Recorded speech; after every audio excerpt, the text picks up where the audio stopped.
यमक व गो, पाचवी जोडी. यमक म्हणजे जोडी, पेअर. पाचवी जोडी म्हणजे 9वी आणि 10वी गाथा. आज आपण 9वी गाथा पाहूया. आणि आज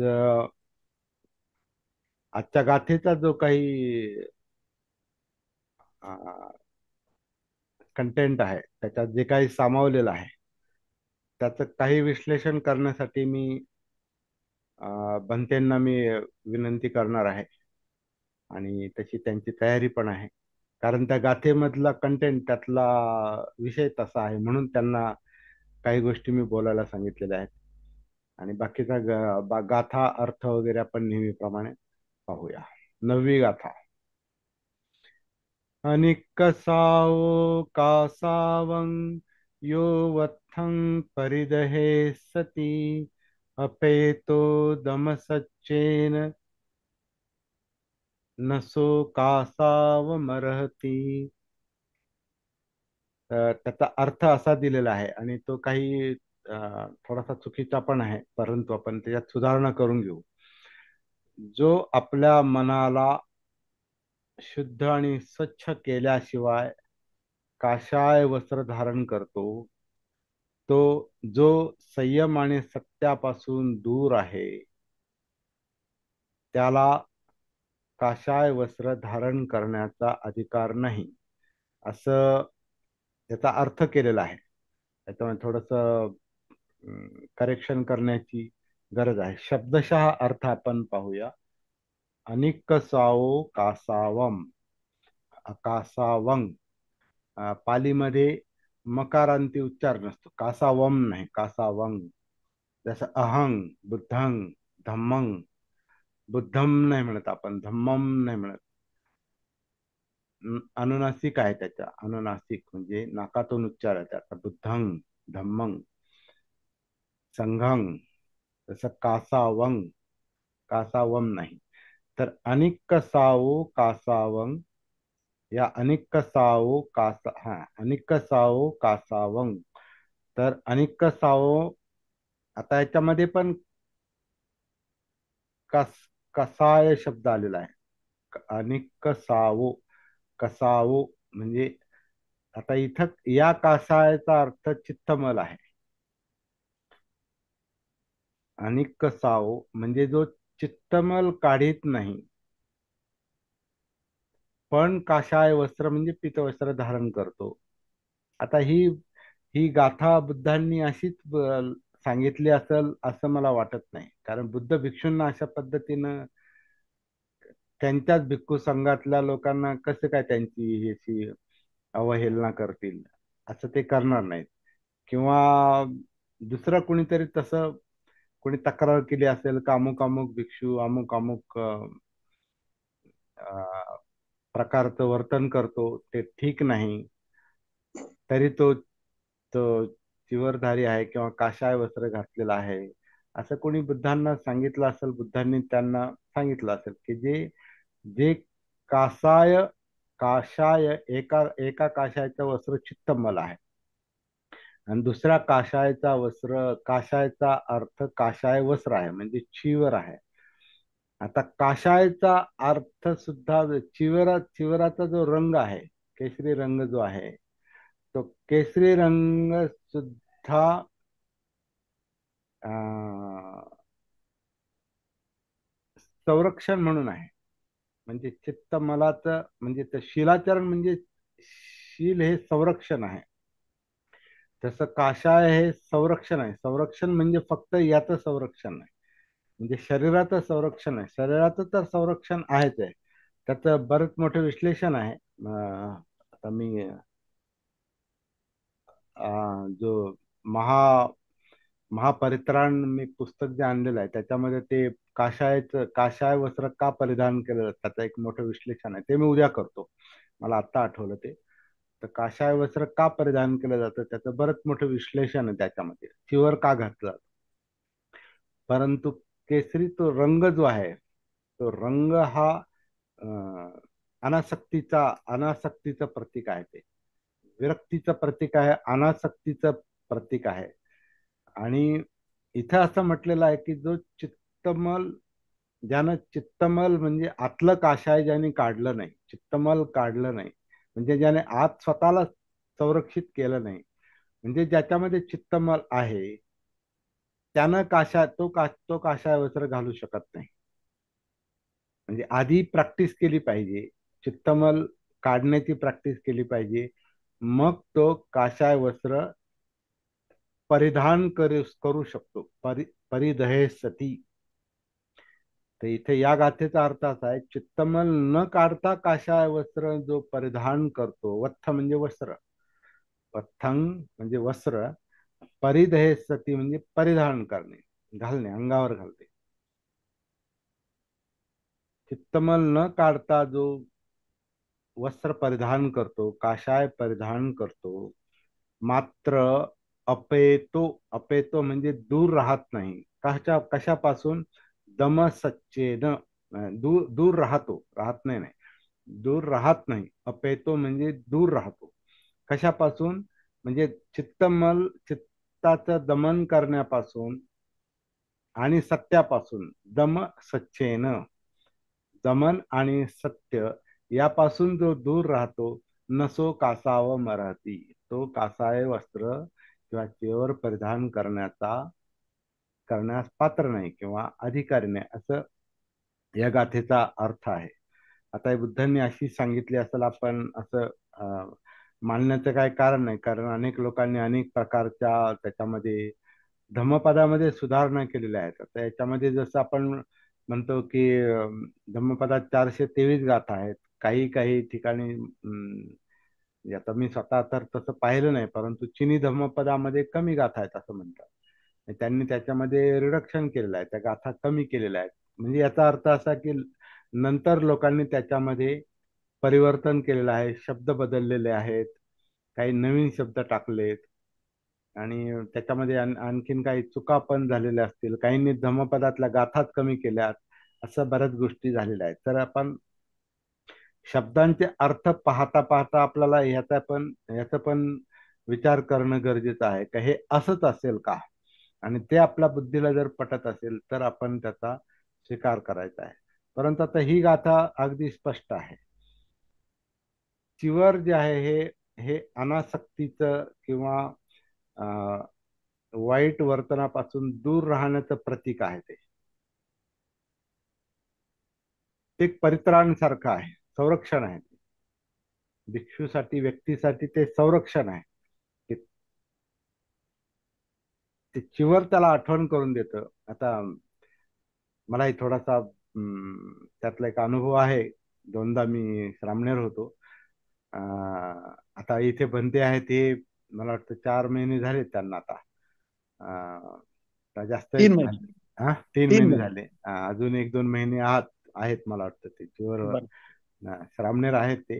म्हणजे त्यांनी वस्त्र परिधान केले आणि म्हणून त्यांच्याकडे मी हा चार्ज, अर्धा चार्ज मी त्यांच्याकडं देणार आहे आजच्या वर्गाचा. कारण ते त्याच्यावर त्यांचं मत अं, मांडू शकतात, त्यांनी मांडलं पाहिजे. कारण चिवरधारी समोर असताना आपण जास्त बोलण्याचं काही कारण नाही. त्यांनी स्वतः सांगायचं की आपण जे म्हणतोय ते बरोबर आहे का, ग्रंथात आलंय ते बरोबर आहे का, ते त्यांच्या अनुभवानुसार ते सांगतील. मुख्य मुद्दा असा आहे की चित्तमलावर काम केलं पाहिजे. म्हणजे अं, कासा एक एक काशाय आतमध्ये आहे, एक काशाय आतमध्ये आहे, दुसरं काशाय वस्त्र बाहेर आहे, असा जणू काही त्याचा अर्थ निघतो.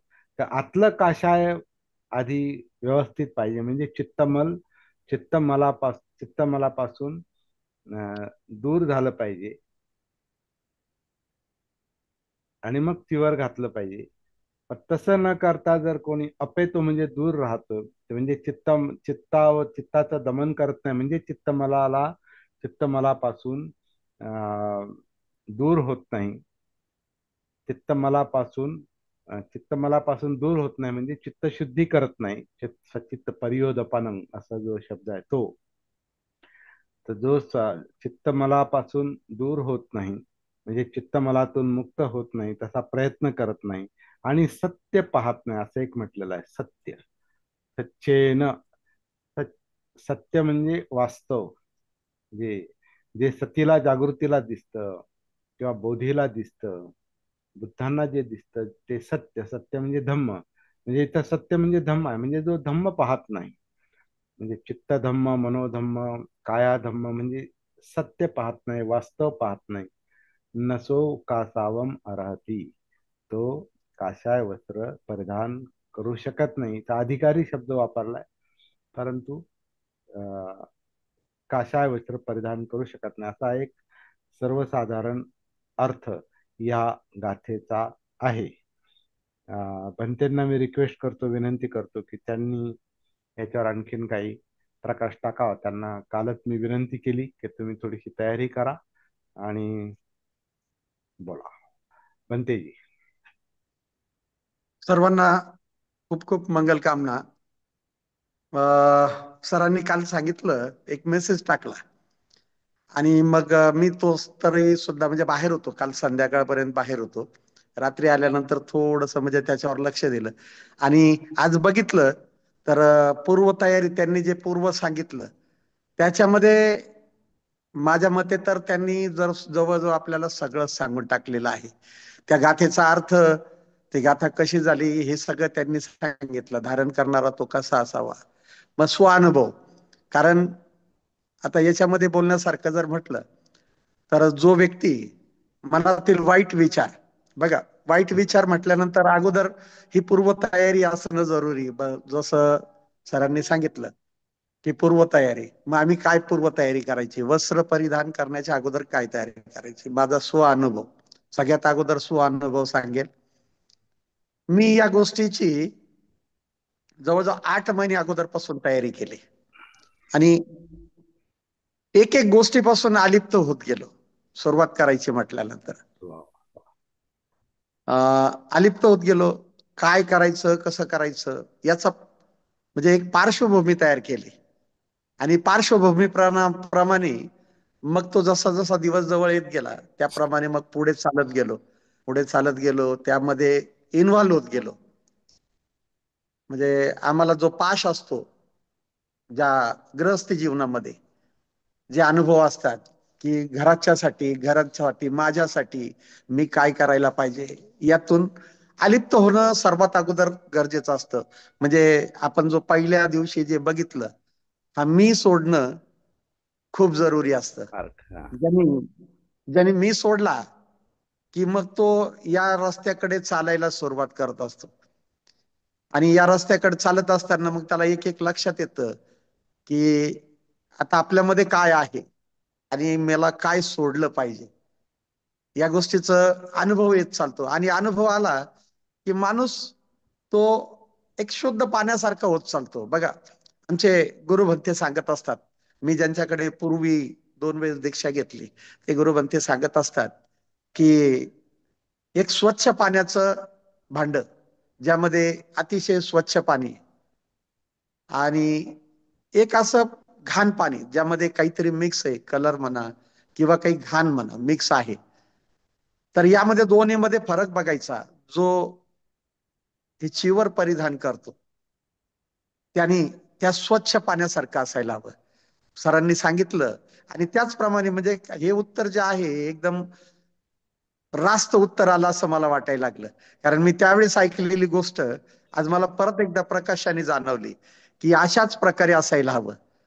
बघा, सरांनी एक सुरुवात केली ना, तर त्याच्यामध्ये थोडस म्हणजे माझ्या मताप्रमाणे मी काय विचार केला होता, मी रात्री ते थोडस लिहून काढलं, नोट डाऊन केलं.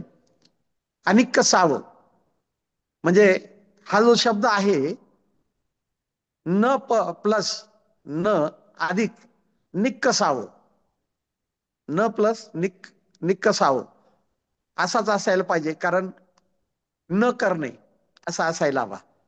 कासा कासाव आणि काशाय या दोन शब्द झाले. हो. कासाव आणि काशाय हा दोन शब्द झाले. कासाव म्हणजे माझ्या मते मी नोट डाऊन केल्याप्रमाणे त्याचा आहे, कासाव हा शब्दाचा अर्थ असा होतो, गाळलेला किंवा गलिच्छ. गळालेला किंवा गलिच्छ. कासाव, कसाव म्हणजे गलिच्छ किंवा गाळलेला. असा होतो. भगवान बुद्धांनी कदाचित याचा वेगळा अर्थ घेतला असेल की नाही मला माहिती नाही, परंतु या शब्दाचा वापर शक्यतो वासना किंवा अशुद्धता, आमच्या चित्तामध्ये जे दोष असतात बघा, आपण छोट्या छोट्या गोष्टीमध्ये पण लक्षात येतं. आणि बहुतेक माझ्या याच्यामध्ये आता मी या दिवसामध्ये जे जे दुसऱ्याला सांगण्याचा प्रयत्न करत असतो त्यामध्ये मी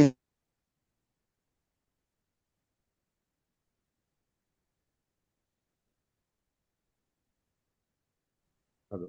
आवाज येत नाही. तुमचा कारण यावर माणूस हा हा हा तुमचं बंद झालं होतं एक. याच्यामुळे हा बोला बोला बोला. याच्यामुळे माणूस एकदम झटकेपट न विचार करता खोटं बोलू शकतो. बघा, हा हा एक अनुभव आहे. भगवंतांनी सांगितल्याप्रमाणे जसं नको असलेली व्यक्ती ज्यावेळेस आम्हाला फोन करते की मला तुम्हाला भेटायचंय आणि ती भेटायला येणार असते, आमच्या न कळत आम्ही ते सांगून टाकतो की मी बाहेर आहे, मी आल्यानंतर तुम्हाला फोन करतो. आम्ही त्याच हा ठिकाणी असतो जो तिथे येणार असतो. हा परंतु म्हणजे हा एक दोष आहे की आम्हाला न कळत अशा काय गोष्टी होतात. बघा, एकदम सोपी गोष्ट आहे, ते शील तुटतं आहे. आणि याच गोष्टीसाठी प्रॅक्टिस करायची, आपल्या चित्ताची प्रॅक्टिस करायची की आम्हाला कशाही प्रकारे खोटं बोलायचंच नाही, अशी प्रॅक्टिस करायची. मार्केटमध्ये आम्ही जातो, मार्केटमध्ये घरच्यांसाठी भाजी वगैरे घेण्यासाठी ज्यावेळेस जातो, तिथं भाजी वगैरे एखादी सुंदरशी भाजी दिसली आणि सुंदरशी भाजी दिसल्यानंतर आमच्या मनामध्ये इच्छा उत्पन्न होते की ती भाजी आज मला ती घ्यायची आहे आणि तिला घरी बनवायला सांगायची.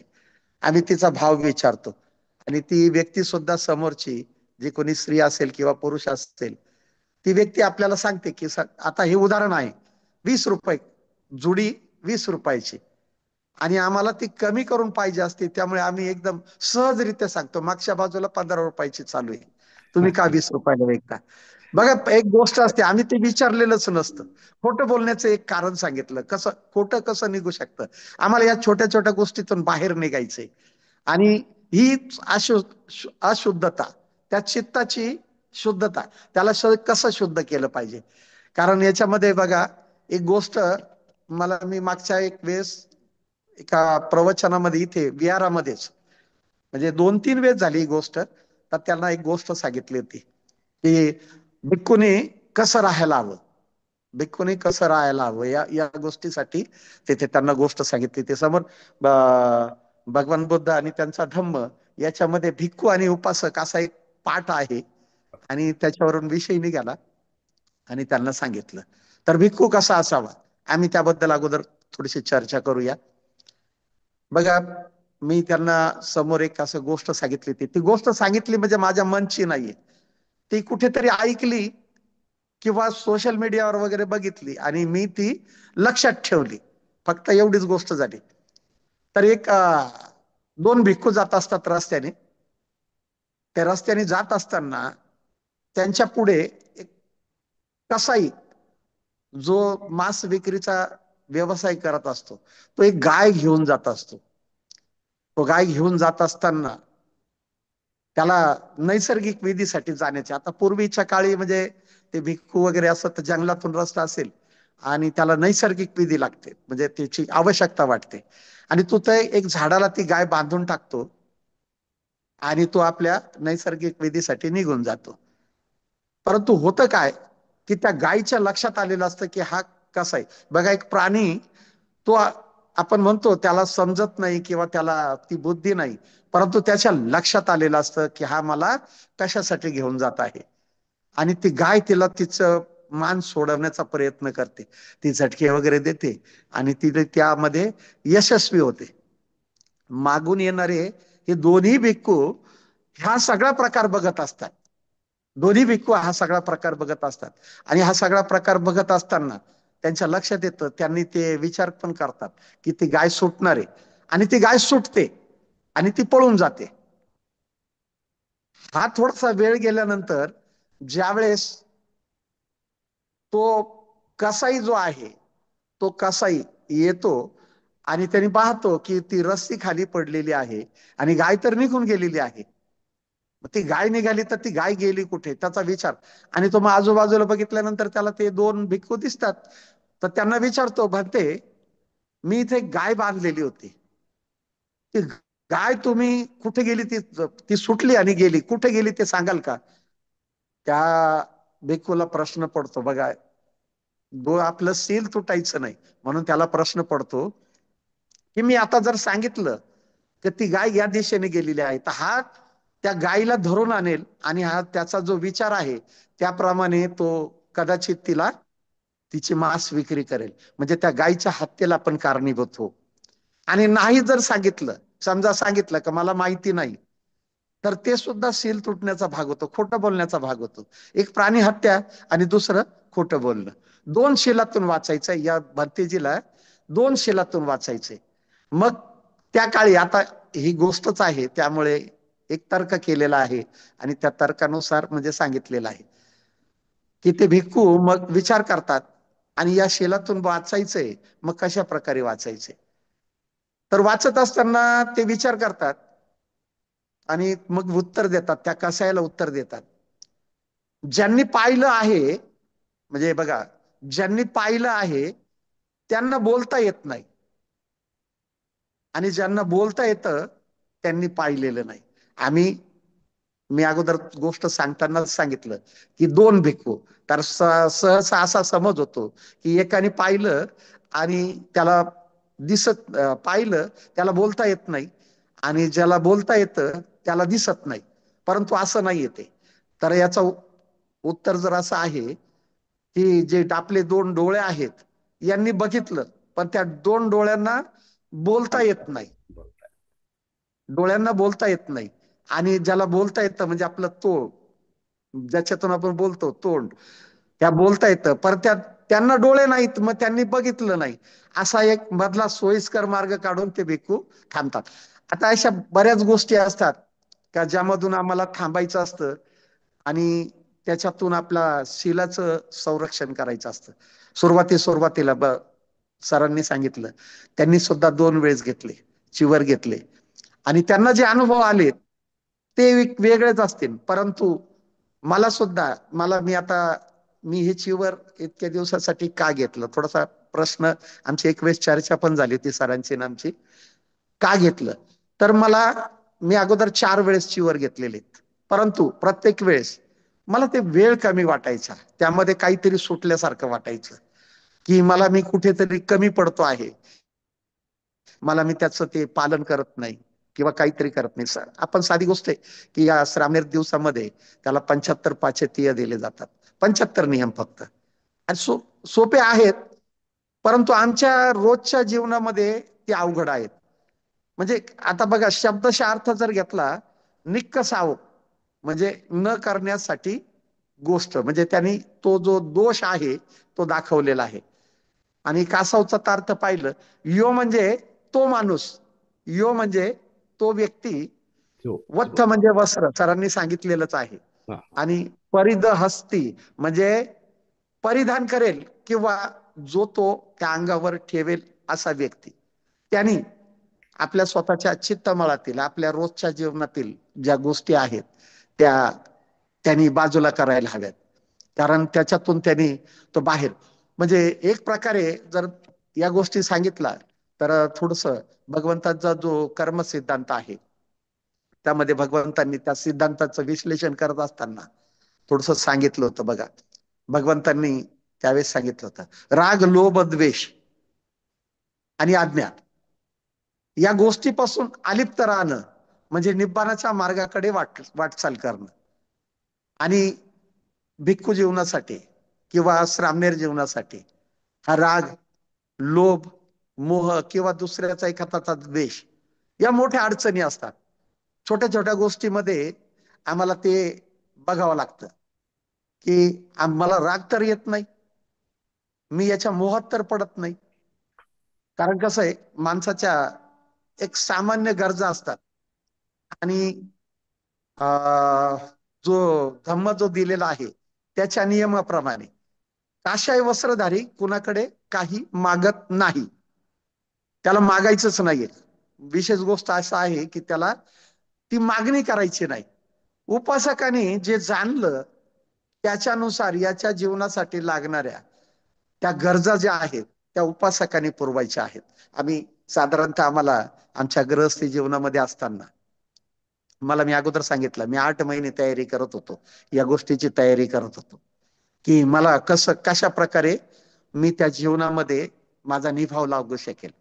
आम्हाला सकाळी सकाळी उठल्या उठल्या सकाळी आम्हाला म्हणजे ही सवय असते की मला गरम पाणी हवं आहे, मला अशाच प्रकारची सुविधा हवी आहे. मी उठल्यानंतर तो माझा जो मी जिथे आराम केलेला असतो तो बिस्तारा मला दुसरा कोणीतरी उचलायला हवा, किंवा मला उठल्यानंतर बेड टी हवा, की आणखीन आंघोळ वगैरे केल्यानंतर तो चहा पाणी हवा. या गोष्टीपासून अगोदर मी अलिप्त होत गेलो, त्या टाळत गेलो. नाही केलं तर काय होतंय बघूया आणि पुढे चालूया. आणि बघा एक सवय लागली मला. मी पूर्वी माझ्या सर्व्हिसमध्ये असताना, आता आमच्या बरोबर शेजवळकर सर आहेत, आमच्या बरोबर आहेत आणि ते ऐकता पण आहेत. त्यांना कदाचित पक्क माहिती असेल, मी कामावर असताना मला जवळजवळ दिवसातून 20 चहाच्या आसपास चहा लागायचे. 20 चहा, बघा ते एक सुरुवात आहे की दिवसभरामध्ये 20 चहा. आणि आजची गोष्ट अशी होते की कदाचित एकही नसतो, तो चहा बिलकुलच नसतो. परंतु त्यासाठी ती ओढ लागत नाही आता की मला कोणीतरी चहा आणून देईल, मला कोणीतरी देईल, ही ओढ कमी झाली. म्हणजे त्याच्यापासून अलिप्त होत गेलो. आलं तर ठीक आहे, नसेल तरी सुद्धा ठीक आहे. आणि इथं विचार करत असताना मी बऱ्याच वेळेस सांगितलेलं आहे, भिक्खूला आमंत्रण जर नाही आलं, समजा दुपारी त्यांनी मध्यान्हाच्या अगोदर, आता घड्याळ आलं म्हणून सर्वजण म्हणतात की 12च्या आत, परंतु भगवंतांनी काय सांगितलं, मध्यान्हाच्या अगोदर किंवा मध्यान्ह समय त्याने भोजन करावं. विकाल भोजनात जो दसशील दिलेले आहेत त्यामध्ये आपल्या पंचशिलाच्या व्यतिरिक्त विकाल भोजन, मग तुमचं नच्चगीत वादित म्हणजे एंटरटेनमेंट, अच्छा. माला गंध दिले पण धारण मंडन, म्हणजे कुठल्याही प्रकारचा साज शृंगार करू नये. उच्चासयना महासयना, ज्याच्यासाठी म्हणजे राजाचं आसन, खूप मखमली बिछाना, अशा काही प्रकारची शिला आहेत. आणि सर्वात अगोदर मग ते लक्षात ठेवलं, बघा काशाय वस्त्रधारी, मला कोणाला नावं नाही ठेवायची, परंतु आजच्या जीवनामध्ये मला ते खूप कमी दिसतात. मी आतमध्ये आल्यानंतर मला लक्षात आलं की हे काशाय वस्त्रधारी, जात रूप रजत, म्हणजे सोनं चांदी रुपे ज्या मौल्यवान वस्तू आहेत त्या आम्हाला बाळगण्याचा अधिकार नाही, बाळगण्याचा अधिकार नाही. आणि बघा गृहस्थी आश्रमामध्ये असताना आपण आपण सुद्धा सुद्धा तेच करत असतो. भिक्खू दिसला किंवा एखादा भंतेजी दिसला, त्याला आम्हाला जर त्याची समज असेल तर वंदामी भंतेजी किंवा गुडघ्यावर बसून त्याला वंदन करणं, ह्या सगळ्या गोष्टी फारच आम्ही केलेल्या असतात. किंवा आमच्या घरी एखादा भिक्खू आला तर त्याच्या पायावर पाणी टाकणं, त्याचे पाय धुणं, त्याच्या रस्त्यामध्ये फुलं टाकणं, या गोष्टी केलेल्या आहेत. परंतु जसं या भिक्खू जीवनामध्ये आलो, मला हे सगळे माझे जे आहेत माझ्या बरोबर असलेले ते ऐकतायत, मग मी त्यांना सांगितलेले, भिक्खूचा ऍटिट्यूड वाढू देऊ नका. जो आहे ना श्रामणेर किंवा भिक्खू, त्याचा ऍटिट्यूड वाढू देऊ नका. कारण त्याचे पाय धुतले, त्याच्या रस्त्याने फुलं टाकले, तुमचा हेतू खूप चांगला आहे. परंतु एखाद्या वेळेस त्या भिक्खू मध्ये ऍटिट्यूड येईल, मी कोणीतरी अलग आहे, आणि मग त्या अलग मध्ये जगण्याचा त्यांनी प्रयत्न केला की त्याला त्या रस्त्याला लावणारे तुम्ही सुद्धा दोषी होता. तो तर दोषी आहेच, काही प्रश्नच येत नाही. कारण तो दोष त्याच्यामध्ये ऍटिट्यूड आला, त्याच्यामध्ये मी आला, म्हणजे या चित्तामध्ये तो एक प्रकारचा मळच आहे. आणि तो मळ आला की मग तो दोषी होणारच आहे. परंतु आम्ही त्यामध्ये सहभागी होऊ नये. मी या जीवनामध्ये आल्यानंतर मला म्हणजे प्रकर्षाने सांगावं असं वाटतं की भिक्खूला चुकीचं काम करण्यासाठी प्रोत्साहित करू नका. त्याला दान देत असताना, जसं आम्हाला दानाचे 3 प्रकार सांगितलेले आहेत, दानाचे 3 प्रकार सांगितलेत. दानाचा पहिला प्रकार येतो धम्मदान. हे आपले सर, साळवे सर, आम्हाला रोज सकाळी 7 वाजता देतात. हे धम्मदान आहे त्यांचं. ते आम्हाला धम्मदान देतात आणि आम्ही ते ग्रहण करतो. त्यांचं धम्मदान आम्ही घेत असतो. किंवा आता आता हे जे चालू आहे, मग आमचा जो वर्षावास चालू आहे, त्या वर्षावासामध्ये काही विषय दिले जातात. त्या विषयावर काही सांगावं लागतं, म्हणजे धम्मदेसना. तर ती देसना म्हणजे धम्मदान, धम्मदान देणे. बघा, ग्रंथाच्या सुरुवातीलाच खूप मोठे शब्द दिलेले आहेत बाबासाहेबांनी. खूप विचारपूर्वक ती गाथा आम्हाला दिलेली आहे. त्या धम्मपदातील गाथा आहे. सुखो बुद्धानोपादो सुखा सद्धम्म देसना सुखा संगस्स सामग्री सम्मगानो तपो सुखो. आता यातील संघ कोणता, हा विषय खूप मोठा होऊ शकतो. परंतु भगवंतांनी जी देसना दिलेली आहे, जे काही विचार दिलेले आहेत, त्या विचारानुसार वागणं, त्या विचारानुसार चालणं आमच्यासाठी खूप मोठी गोष्ट आहे. तर आपला विषय चालला होता की धम्मदान. धम्मदान पहिलं धम्मदान आहे, जे सर करतात त्याला धम्मदान म्हणतात. दुसरा जो प्रकार आहे त्याला आमिष दान म्हणतात. म्हणजे बघा, उपासक एखाद्या भिक्खूला जे भोजन देतो, त्याच्यासाठी आणलेला तो चहा, त्याच्यासाठी आणलेलं दूध, त्याच्यासाठी आणलेला फलाहार, त्याच्यासाठी असलेलं ते काशाय वस्त्र जे दुसऱ्याने दिलेलं असतं, ते मी स्वतः खरेदी केलेलं नाही. हे जे वस्त्र जे परिधान केलं, हे मी स्वतः खरेदी केलेलं नाही, दुसऱ्याने दिलेलं आहे. म्हणजे ते आमिष दान झालंय. आमिष दानामध्ये मोडतात. आणि सध्या तर प्रथा एकदम रूढ झालेली आहे. कारण भंते दिसला की त्यांना आपण प्रत्येक वेळेस काही आपली वस्तू, तो फलार आपल्या बरोबर नसतो, मग त्यांना ते पैसे दिले जातात. मग यांनी ते पैसे कशा प्रकारे विनियोग करावा. आमच्यामध्ये आता शेजवळकर सर बसलेले आहेत, मी ज्या विहारामध्ये, आणि सरांशी सुद्धा माझा विषय झाला होता. माझ्याकडे काही पैसे जमले आणि मी विचार केला, या कर्मापासून जर आपल्याला अलिप्त राहायचं असेल, पैसा बाळगणं या कर्मापासून जर अलिप्त राहायचं असेल, तर आम्ही मग या पैशाचा विनियोग केला. त्या विहारासाठी ती जाळी वगैरे बसवून घेतली, एक डोर बनवला आणि तो बनवला. तर मनाला एकदम बघा, एकदम कोण काय म्हणेल हा विचार नंतर येईल, परंतु आपल्या मनाची जी शुद्धता होते ना, त्यावेळेस त्या मनामध्ये जे भाव उत्पन्न होतात, म्हणजे जी मुदिता किंवा आनंद उत्पन्न होतो, ती शब्दात सांगण्यासारखं नाहीये. ती गोष्ट शब्दात सांगण्यासारखी नाही. मी बऱ्याच वर्ष झाले सर, की जवळजवळ नाही म्हणता म्हणता 25-26 वर्ष झाले माझ्या मते. तर 25-26 वर्ष झाले की मी बौद्धाचार्याचं काम करत होतो. म्हणजे माझ्या विचाराने, माझ्या म्हणण्यानुसार, म्हणजे माझ्या जे सांगण्याची पद्धत आहे त्याच्यावर, बौद्धाचार्य हा बौद्धाचा चार्य म्हणजे आचार्य नसतोच, तो त्यांचा कल्याण मित्र असतो. आणि या कल्याण मित्राने दुसऱ्याला लोबाडण्यापेक्षा त्यांनी त्याचे ते गुण आहे ना ते जपायला. आणि हा गुण मी, माझ्या गुरुने मला समजावून सांगितलं होतं. मी ज्यांच्याकडे म्हणजे शिकलो, हे जे शिकलो, ते गुरु कुणाचंही दान घेत नव्हते नव्हे. लग्न जर लावलं तर त्या लग्नात ते जेवत सुद्धा नव्हते, भोजन सुद्धा करत नव्हते. त्यांना स्पष्टपणे सांगायचं, तुम्हाला मला भोजन दान द्यायचंय, मला तुम्हाला घरी बोलवा. आज मी तुमचं काम केलं म्हणून मी तुमचं भोजन करणार नाही. आता त्यांचे विचार किती बरोबर आहेत ते मला सांगता येणार नाही. कारण मला या गोष्ट लक्षात आली की आपण हे दान घेतलं पाहिजे. कारण दानाचा, पैशाचं महत्व खूप असतं. आम्हाला बऱ्याच गोष्टी करायच्या असतात आणि ते करण्यासाठी लागणारा जो पैसा असतो, तो पैसा जर दानातून मिळाला, फक्त आम्हाला गोष्ट लक्षात ठेवायची आहे की त्याला कुणाला फोर्स करायचा नाही. दानाचं महत्व लक्षात घ्यायचंय. मग आमचं हे दानाचं आमिष दान, आणि याच दानाला सर्रास आमचे बौद्धाचार्य जे किंवा कल्याण मित्र हे सर्रास धम्मदान द्या म्हणतात. समोरच्या व्यक्तीला म्हणतात, कुठलाही विधी केला की धम्मदान द्या. आमच्याकडे पैसे द्या, फक्त माझ्या खिशात, माझ्या वैयक्तिक, माझ्या घरच्यांसाठी, माझ्या परिवारासाठी खर्च करण्यासाठी मी तुम्हाला वेळ दिला, मग तुम्ही आम्हाला पैसे द्या. परंतु माझ्या मते ते पैसे, आपली जी उपजीविका आहे, सम्यक उपजीविका, याचा अर्थच लक्षात घेतलं तर खूप काही होऊ शकतं. सम्यक उपजीविका, जे दुसऱ्याला न नडता, दुसऱ्याला तकलीफ न देता माझी जी उपजीविका चालेल, त्याला मी माझी सम्यक उपजीविका म्हणणं गरजेचं आहे. कारण भिक्खू जीवनामध्ये या सगळ्या गोष्टी येतात बघा.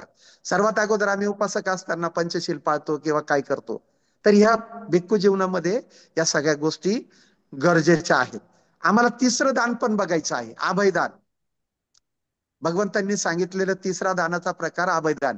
हे दान आहे धम्मदानापेक्षा बरोबरीच आहे. अभयदान म्हटल्यानंतर भगवंतांची अभय मुद्रा बघतो आपण.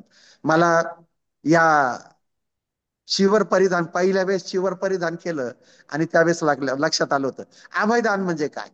अभयदान म्हणजे एखाद्याला त्याच्या जीवाची हमी देणं, त्याची रक्षा करण्याचं वचन देणं म्हणजे अभयदान. जे चांगले, ज्यांनी आचरण ज्यांचं शुद्ध आहे, असे जे भिक्खू आहेत किंवा जे भंतीजे आहेत, त्यांना आमचं खरोखर वंदन असेल. कारण ते खरंच या सामान्य गृहस्थी माणसांसाठी ते अभयच असतं. कारण त्यांना ते वाईट मार्गापासून दूर करत असतात, त्यांना ते वाईट मार्गाला जाऊ देत नाही.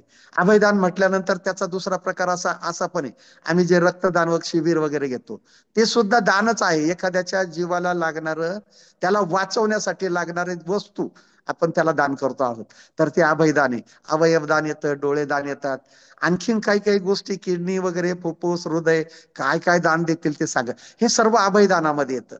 आता हे विचार जे आहेत ना, मला मी न सरांनी सांगितल्याप्रमाणे न विचार करता बोलतो आहे. एकदम काही विचार आपल्याला जे अनुभव आले ते मोकळे करायचे एकदम.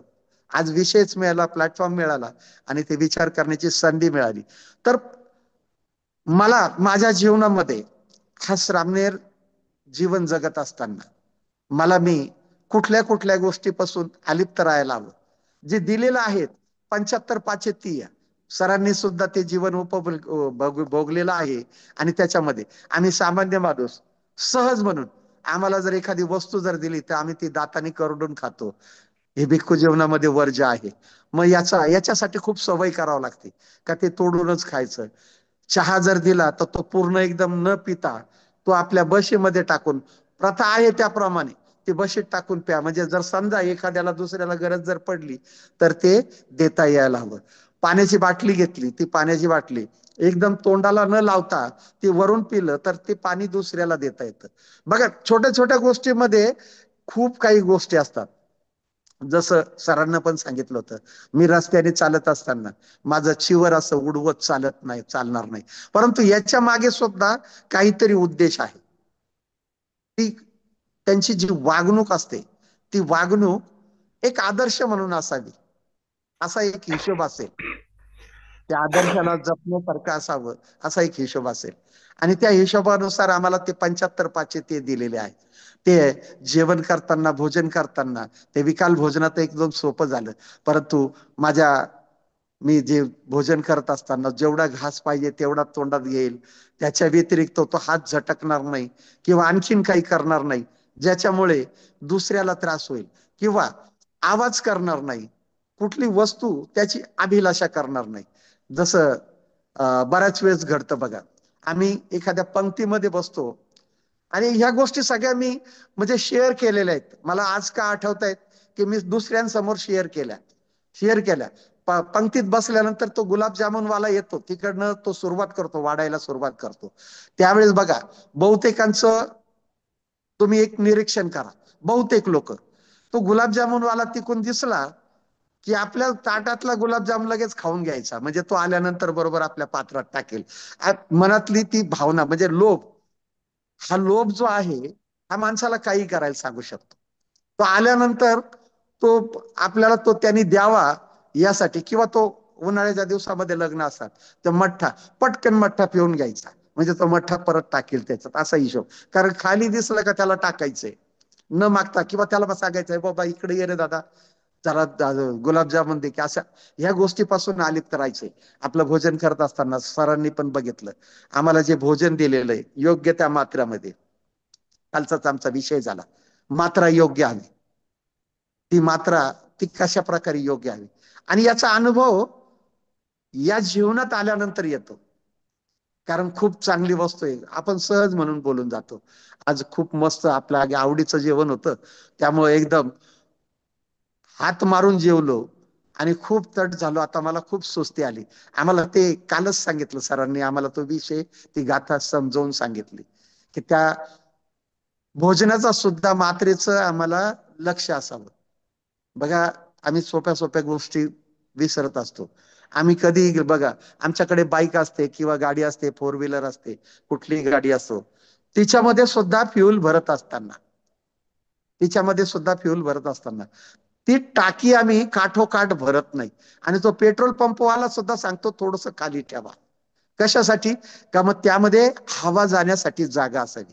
म्हणजे ती गाडी, जे मशीन जे आहे ते सुरळीत चालेल. आमचं शरीर हे सुद्धा एक प्रकारचं मशीन आहे. आणि त्याला योग्य कार्य करण्यासाठी त्याला ते आपल्या भोजनावर आपलं नियंत्रण असणं खूप जरुरी आहे. आणि हे नियंत्रण कशाने राहील? तर आम्हाला त्याची मात्रा जाणली पाहिजे. म्हणूनच कदाचित भगवंतांनी विकाल भोजना हा नियम लावला असेल. कारण त्यांनी एकदा भोजन केले का मग त्या भोजनानंतर त्या भगवंतांनी सांगितलेल्या गाथेप्रमाणे बघा, ती गाथा एक, चरद भिक्खवे चारिकम बहुजन हिताय बहुजन सुखाय ताय दीपाय.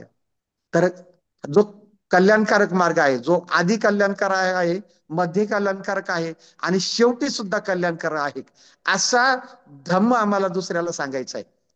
विषय तोच आहे की काशाय वस्त्र धारण करत असताना काशाय वस्त्राला पात्र कोण आहे?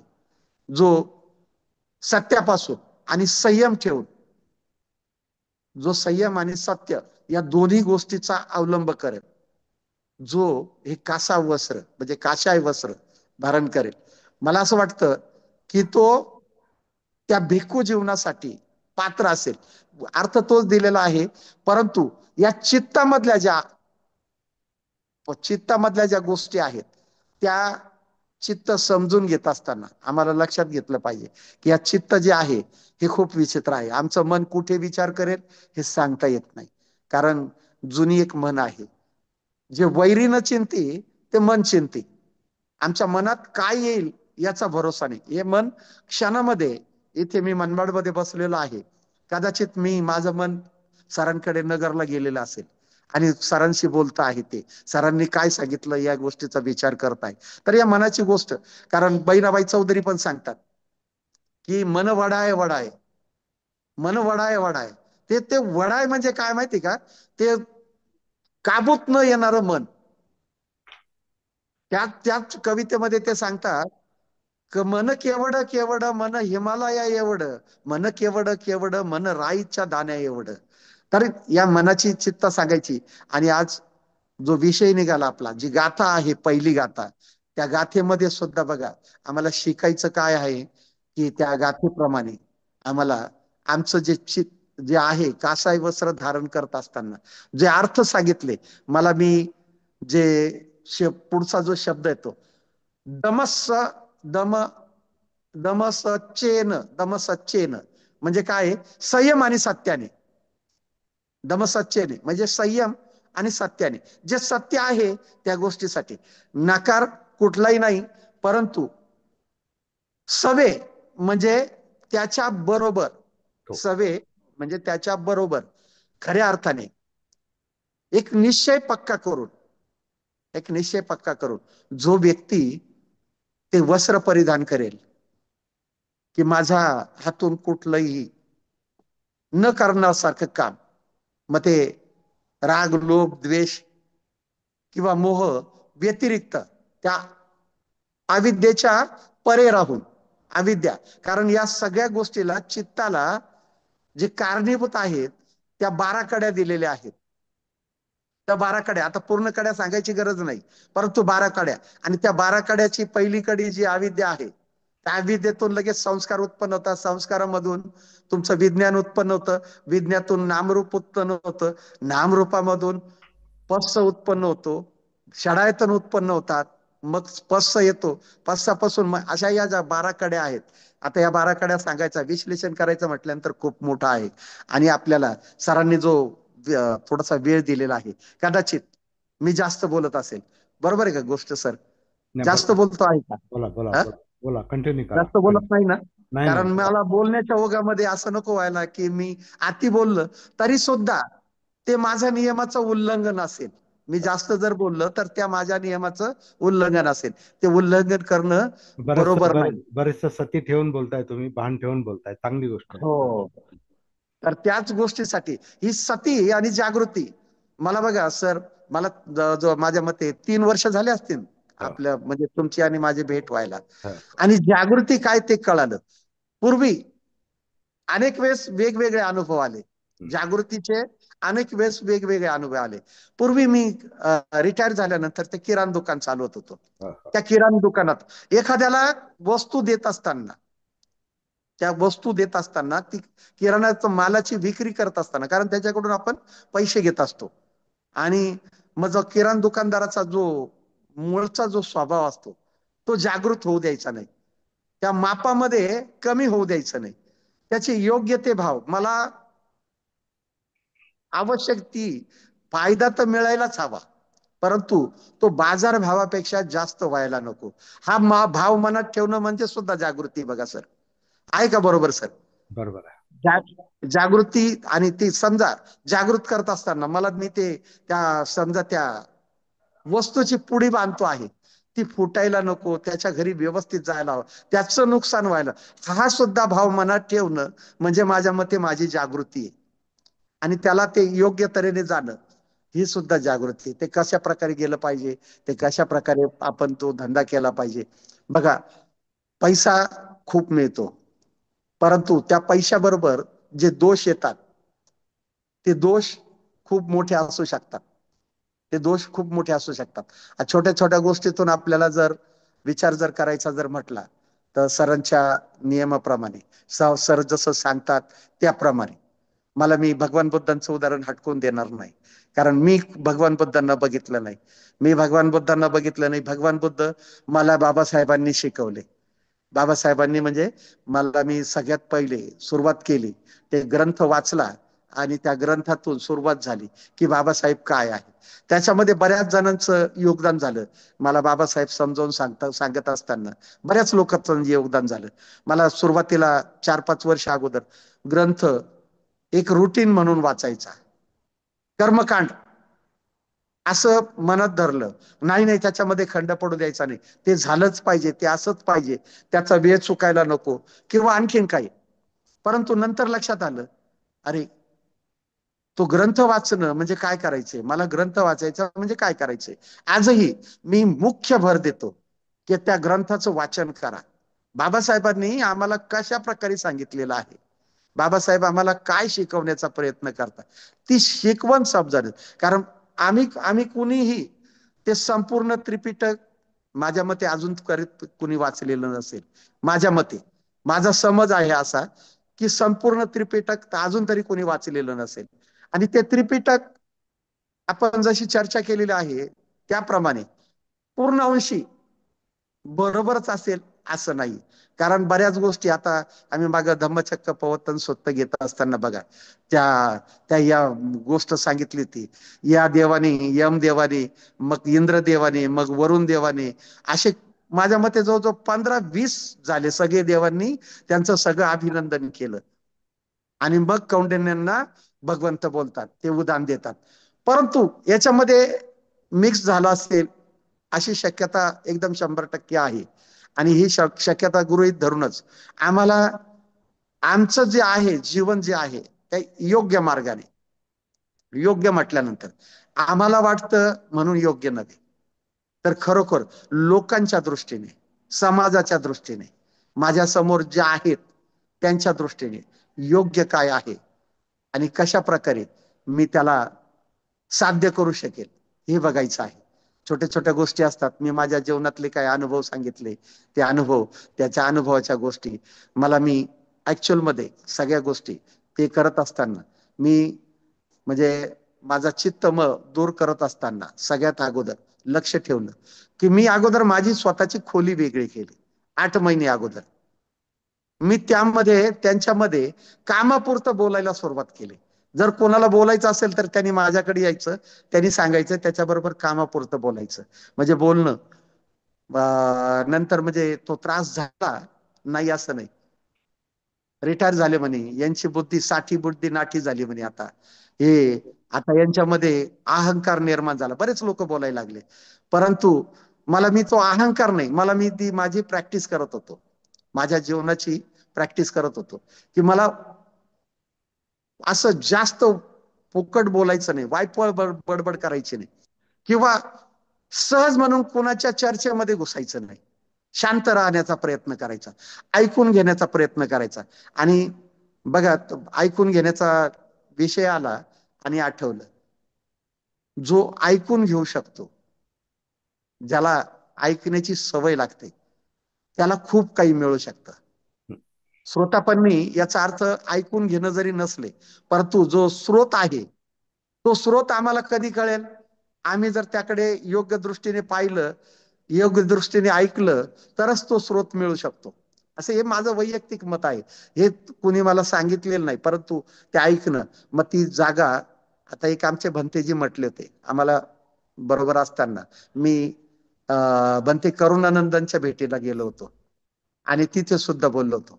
एक एक स्टेप पुढे चाललेले आतमध्ये, एक एक स्टेप पुढे चाललेले आहेत. आता किती, हा विषय नंतरचा, परंतु एक एक स्टेप म्हटल्यानंतर माझ्या लक्षात आलं, की मी पूर्वी ज्यावेळेस त्यांच्याकडे काशाय वस्त्र घेऊन गेलो होतो, त्या त्या वागण्यामध्ये, त्या बोलण्यामध्ये आणि आताच्या वागण्यामध्ये काहीतरी फरक असावा. आणि त्यामुळे भंते आम्हाला या गोष्टीचं त्यांनी सांगितलं, किंवा बोलताना त्यांनी ती गोष्ट निदर्शनाला आणून दिली. जसं भोजन, त्यांच्या बरोबर भोजन करत असताना आमच्या नेहमीच्या ज्या सवयी होत्या, पूर्वीच्या ज्या सवयी होत्या, त्याच्यामध्ये आणि आतामध्ये तो फरक पडला. आणि या फरकाचं श्रेय मी अनेक लोकांना देऊ शकतो. बघा, गोष्ट सुरुवात करत असताना, म्हणजे यावेळेस हे जे लॉंग टाइम चिवर घेत असताना सर आमच्याकडे आले होते, आणि सरांची आणि आमची बरोबर बरोबर सर एक एक दीड तास चर्चा झाली होती नाही. हो. चिवर चिवर का घ्यायचं याच्याशी बरीच चर्चा झाली होती. आणि त्या चर्चेअंती मला काही हिंट मिळाल्या सर. तुम्ही जे बोलले ना, त्याचा मी चुकीचा अर्थ नाही काढला, त्याच्यातून मला काही हिंट मिळतात, त्या हिंट मी शोधण्याचा प्रयत्न केला, की सरांचं म्हणणं कसं बरोबर आहे, सरांनी मला असं का म्हटले, याच्यातून मी शोधण्याचा, किंवा शैलेश चंदन मला काय समजून सांगण्याचा प्रयत्न करतायत, या गोष्टीचा विचार केला. आणि ती गोष्ट मग आपल्यामध्ये इन्क्लूड करण्याचा प्रयत्न, त्याला सामावून घेण्याचा प्रयत्न केला, एक एक गोष्ट. कारण या गोष्टी करत असताना बऱ्याच अडचणी येतात, छोट्या छोट्या गोष्टीमध्ये. आजही तो आम्हाला ते जे नियम जे सांगितलेले आहे, त्याच्यामध्ये सांगितलेलं, भिक्खूला राग जर आला, त्याला राग जर आला, तो तर त्याला कळायला हवा का मला राग आला, त्याला ते त्यांनी जाणायला हवं, म्हणजे जागृत असायला हवं, त्याला जाणता यायला हवं की मला राग आला, माझं भोजन हे जास्त होत आहे हे त्याला जाणता यायला हवं. माझ्या प्रत्येक गोष्टीमध्ये मला ती जाणकारी, म्हणजे जागृती, एक प्रकारे जागृती, जागृती ठेवणं जरुरी आहे. आणि ही जागृती आमच्यामध्ये उतरवण्याचा प्रयत्न केला. आता तो किती सक्सेस झाला हे आपण सर्वजण जाणाल.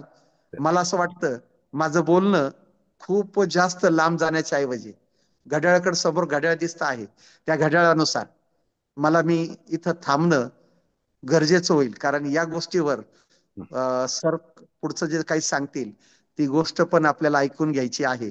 आणि मी इथेच माझ्या शब्दांना विराम देतो. सरते शेवटी माझ्या या जीवनामध्ये असल्यानंतर, मी ज्या जीवनामध्ये आहे, त्या जीवनाच्या नियमाप्रमाणे मी असंच म्हणेन, की सर्वांचं मंगल हो, सर्वांना उत्तम मार्ग सापडो, सगळ्यांचं चित्त हे जागृत हो, ते सतीमध्ये आणि जागृत अवस्थेत जावं, ही सदिच्छा बाळगेन. आणि थांबावं. सगळ्यांना नमो बुद्धाय. जय भीम. साधू साधु साधू. साधु साधु. तर आपण जो निर्णय घेतला की भंतेंनी इथं बोलावं, तो निर्णय योग्य होता असं आपलं सिद्ध झालेलं आहे. आणि भंतेंनी पण वेळेचं भान ठेवून आणि आपल्याला काय सांगायचंय, किती सांगायचं याचं भान ठेवून योग्य शब्दामध्ये त्यांनी या गाथेचं व्यक्तिगत अनुभवातून निरूपण केलेलं आहे. आणि आपल्याला ती गाथा आणखीन चांगली लक्षात येईल. अशा प्रकारे त्यांनी ते प्रयत्न केले. माझी पण तीच अपेक्षा होती, आपल्या सगळ्यांची पण तीच अपेक्षा असेल. त्यांनी जेव्हा सांगायला सुरुवात केली तेव्हा मी क्षणभर लखनौमध्ये गेलो. कारण लखनौमध्ये मी 10 दिवसाचं जेव्हा मी चिवर घेतलं किंवा श्रामणेर झालो, तर ती तुम्हाला आठवत असेल त्याच्या, म्हणजे मी पहिल्या दिवशी श्रामणेर झालो आणि दुसरा दिवस सोडल्यानंतर चौथ्या दिवशी आपण 2 दिवसाचं ऑनलाईन सत्र घेतलं. त्या हम्म. आठवत असेल. आणि त्या सत्रामध्ये मी असं म्हटलेलं आहे की मी इथे चिवर घालून बसलेलो आहे, तर मी चिवर घालून बसलो आणि चिवर असताना आणि नसताना दोन्ही वेळेला मी कुठे आहे तर आतमध्ये आहे, माझ्या स्वतःमध्ये आहे. हा. मी कनेक्ट हा मी माझ्या माझ्या कायेशी कनेक्टेड आहे, माझ्या मनाशी कनेक्टेड आहे, माझ्या वाणीशी कनेक्टेड आहे. आणि तीच गोष्ट महत्वाची आहे, कारण मला चित्तशुद्धीची जी काय प्रक्रिया आहे, प्रोसेस आहे, ती आतमध्ये आहे. आणि चिवर घेणं हे एक काय म्हणणार आपण त्याला, एक पारंपरिक एक संधी आहे, परंपरेनं आपल्याला दिलेली एक संधी आहे. पण आपण सगळेजण आता जाणतो आहोत की आता आपण सगळेजण इथे फक्त भंतेजी चिवर घालून आहेत आणि बाकी सगळेजण बिगर चिवरधारी आहेत, म्हणजे साधे कपडे घातले, सिव्हिल ड्रेस. आपण सिव्हिल उपासकाचे किंवा उपासक म्हणण्यापेक्षा आपण नेहमीचे कपडे घातलेत.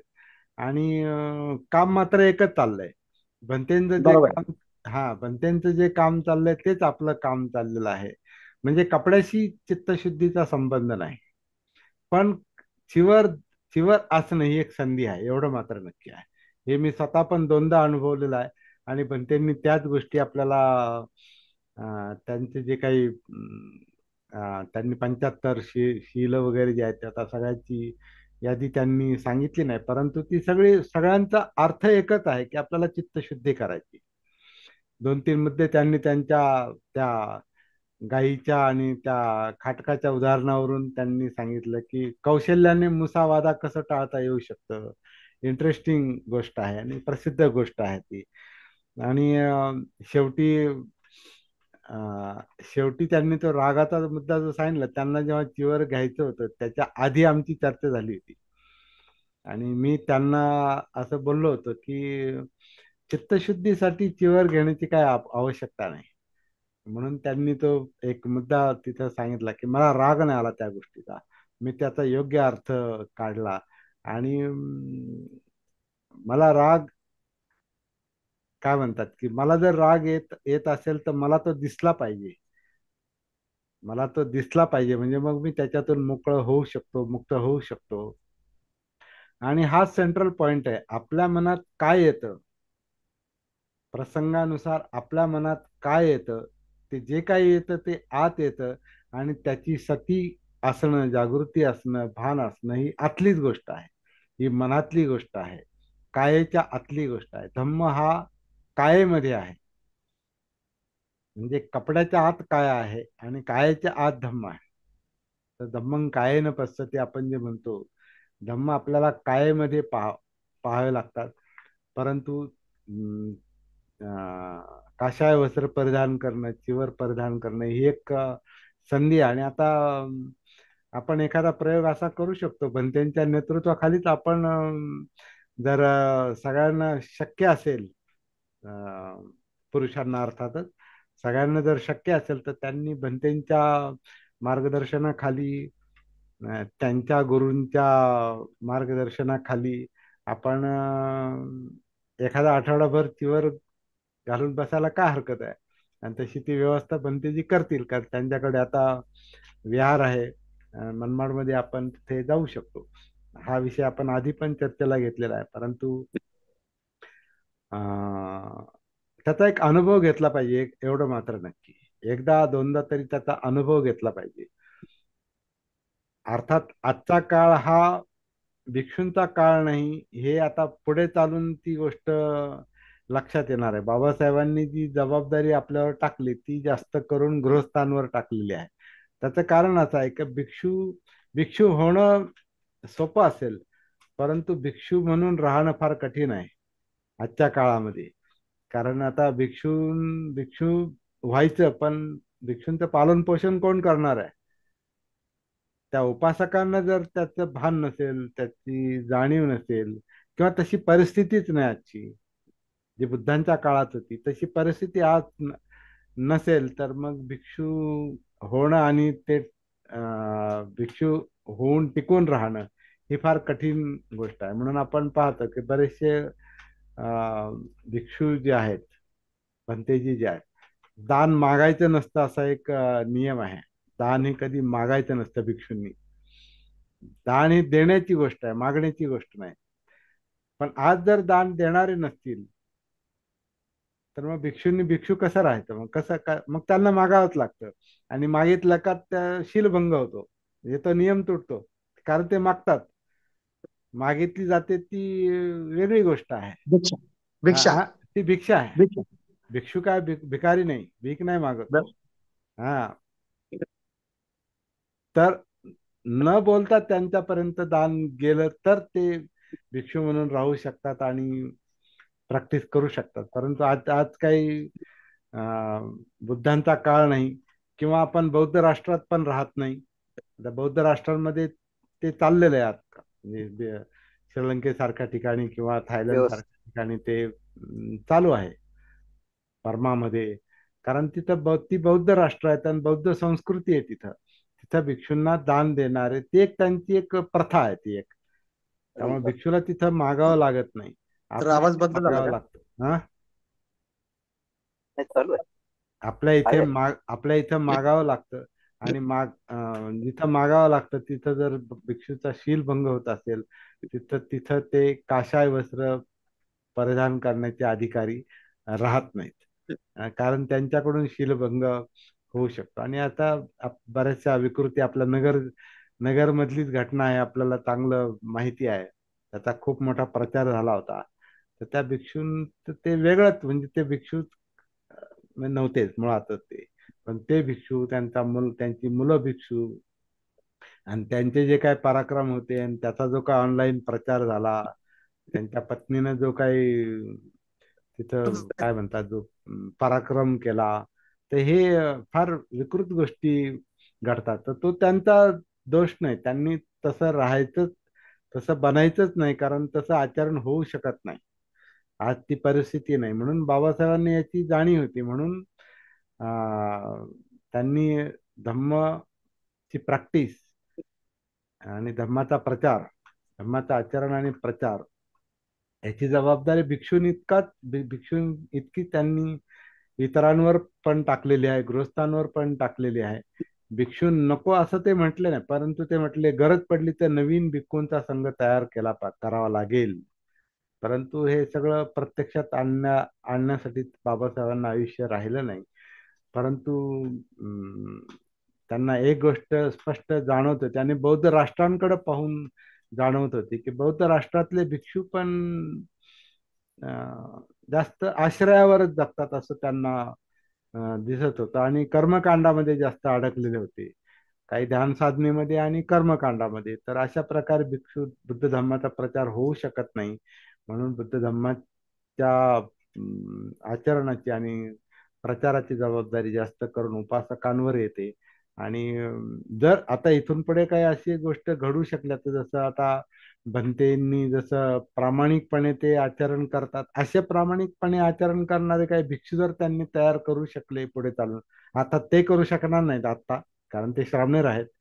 परंतु समजा उद्याला ते परमनंट भिक्षू झाले आणि त्यांनी असा काही भिक्खू संघ तयार केला आणि त्यांना जागृतीचं प्रशिक्षण दिलं, सतीचं प्रशिक्षण दिलं, म्हणजे शिलाचरणाचं प्रशिक्षण दिलं, तर मग काही बाबासाहेबांच्या अपेक्षेनुसार पुढं काम होऊ शकतं.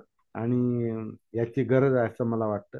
आपल्या या गाथेला धरून, 9व्या गाथेला धरून आपण बराच काही उहापोह केला, बराच सविस्तर आपण त्याच्यावर चर्चा केली. आणि एक थोडासा वेळ मी आता इतर लोकांसाठी देतो, त्यांना काही बोलायचं असेल आणि प्रश्न विचारायचे असतील तर ते विचारू शकतात. मी इथे थांबतो आणि इतरांसाठी माईक ओपन करावा तुम्ही त्यांना रिक्वेस्ट करतो. आमच्यापर्यंत हा हा धम्मदेसनच याला म्हणावे. आणि आपण जे संपूर्ण विश्लेषण केले, आपले जे अनुभव मांडले, ते म्हणजे मी तर अगदी मनापासून ऐकलेले आहेत, म्हणजे मन अगदी जागरूक होते. दुसरा विषय असा आहे की मला वाटते आपली 5वी वेळ आहे का ही वस्त्र परिधान करण्याची? हो हो, 5वी वेळ आहे. म्हणजे आमच्यापेक्षा मला असं वाटते की माझा जर विचार केला तर मला वाटते माझ्या अनुभव अनुभव हे फार कमीच आहेत, म्हणजे त्याला काही हेच नाही. पण असं वाटतं की ते 100 पट माझ्या पुढे आहात. असं खरं नसतं. आहे. नाही नाही, तुम्ही अहो हे साधी गोष्ट नाही. तुम्ही फार मोठा त्याग केलाय त्या तो जो कालखंड तुम्ही जो धम्माच्या संदर्भात जो त्याग केलेला आहे वेळेत, तर हे फार मोठं एक कालखंड आहे. आणि एवढं बारीक सारीक असे उत्स्फूर्तपणे आपण जे ठिकाणी आपले अनुभव मांडले, ते खरंच कौतुकास्पद आहे. आणि अगदी भाषा अशी अगदी म्हणजे हृदयापर्यंत पोहोचेल एक सोप्या भाषेमध्ये आपण आपले अनुभव मांडले. त्याच्यानंतर मी साधारणतः 1 वर्षापासून माझा जो अनुभव आहे, अं, असं बरेचदा असं वाटत होते की आपण उपवासात जे दिवस असतात महिन्यातले किंवा पौर्णिमा, अमावस्या किंवा अजून मला वाटते 8-8 दिवसांनी अष्टमी. ते हा अष्टमी. अष्टमी अष्टमी बरोबर आहे. हा. तर हे माझ्या मनात बरेचदा असं हे झालंय की आपण हे करावं का, आपल्याला करता येईल का? कारण आपण आपला मार्ग जो आहे हा वेगळा आहे. कारण आम्ही घरामध्ये राहतोय, संसार रूपी जीवन आम्ही जगतोय आता. तर हे कितपत शक्य होईल आपल्याला? हे काहीतरी असं मग ठरवलं मी असं की बाबा एक याच्यामध्ये आता सगळेच दिवस आपले म्हणजे पौर्णिमा, अमावस्या हे जरी सगळे जरी एक याचं क्लासिफिकेशन जरी नाही झालं, तरी पौर्णिमेला आपण जास्त म्हणजे आमच्या उपासक किंवा एक साधक म्हणून आम्ही त्याला महत्व देतो. पौर्णिमेचा दिवस जो आहे तो आम्ही चांगल्या प्रकारे त्याला हे करू शकतो. म्हणजे जे काही त्या दिवसाच्या निमित्तानं जे काही नियम आहेत ते आम्ही पाळण्याचा प्रयत्न करू शकतो असं, किंवा तसं मनामध्ये आम्ही करू शकतो. तर सांगायचं आहे की पौर्णिमा मी जवळजवळ 1 वर्ष झालं. एक वर्ष हे पौर्णिमा म्हणून मी स्वतः त्या दिवशी सकाळी उठणं, अर्थात उठणं हे नेहमीच आहे, लवकर उठत असते. आणि काही नियम असे मी पाळतो त्या संदर्भात. पण एक नियम असा आहे की जेवणाच्या संदर्भात आपलं जे जेवण असतंय की 12च्या आत आपण घेतलं पाहिजे जेवण. तर तसं होत नाही. तर मग त्याच्यामध्ये विलंब होतो किंवा लेट होतो. म्हणजे मी जेवण एकदाच जेवतो त्यात आणि वेळेच्या आत नाही, वेळेनंतर मी. तर हे कितपत योग्य आहे आणि असं चालेल का? हा एक तुमच्यासाठी अ, हम्म. एक प्रश्न म्हणावा, एक माझी समस्या तुमच्यासमोर मांडते. आणि